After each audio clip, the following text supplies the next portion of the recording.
I am here Farina Mohammed. Today our topic is spread of print culture in Japan. और Japan में जो पहली book बनी थी वो थी diamond Sutra. It was diamond Sutra या फिर इसको बुद्धिस्ट डायमंड सूत्रा भी कहते हैं. तो ये एक बुद्धिस्ट मजहब से जुड़ा हुआ था.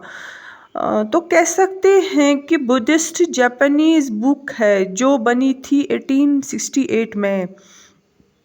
इसमें 6 पेज थे, 6 शीट्स थी और जिसमें टेक्स्ट भी थे और पिक्चर्स भी. अगर बात करेंगे कोरिया की तो वहाँ पर थी एक बुद्धिस्ट कल्चर का पूरा कलेक्शन बनाया गया था जिसको नाम दिया गया था त्रिपिटिका कोरियाना. तो ये जो कलेक्शन है इसमें कितनी सारी 13th सेंचुरी में ये बनाया गया था, कितनी सारी बुक्स थी. इसमें 81-250 वुड प्रिंटिंग ब्लॉक्स जो है वो यूज़ किए गए हैं. ये तो हमने देखा चाइना, जापान और कोरिया में कैसे प्रिंट कल्चर स्प्रेड हुआ. अब इसके बाद हम देखेंगे print, how print comes to Europe.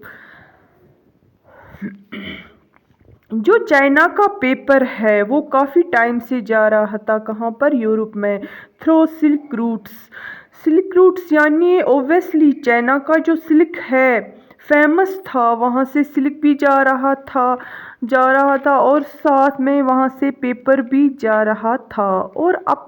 और इन्हीं पेपर पे यूरोप में क्या होता था, मैन्युस्क्रिप्ट लिखी जाती थी जो स्क्राइब्स लिखते थे, यानी जो एक्सपर्ट्स होते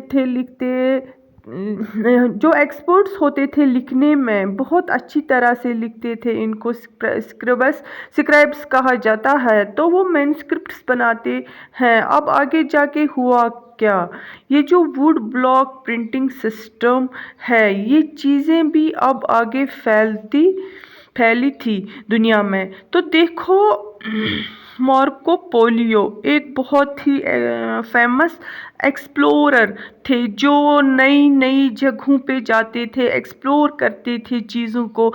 तो उन्होंने 1295 में चाइना में बहुत टाइम तक घूमे हैं और फिर वहाँ से 1295 में उन्होंने वुड ब्लॉक प्रिंटिंग टेक्नोलॉजी जो है इसको यूरोप में ले आए. यानी पहले तो सिर्फ पेपर आ रहा था यूरोप में, अब मार्को पोलो ने वो वुड ब्लॉक सिस्टम को पूरा यूरोप में ले आए. कहाँ के थे ये मार्को पोलो, इटली के, यानी कि 1295 में. ये डेट आपको याद रखना है. तो आज हमने अब देखा कि जापान, कोरिया, चाइना, तो उसके बाद यूरोप में भी कैसा ये प्रिंट कल्चर जो है स्प्रेड हुआ. तो ये तो था आज का हमारा टॉपिक. अल्लाह हाफिज़.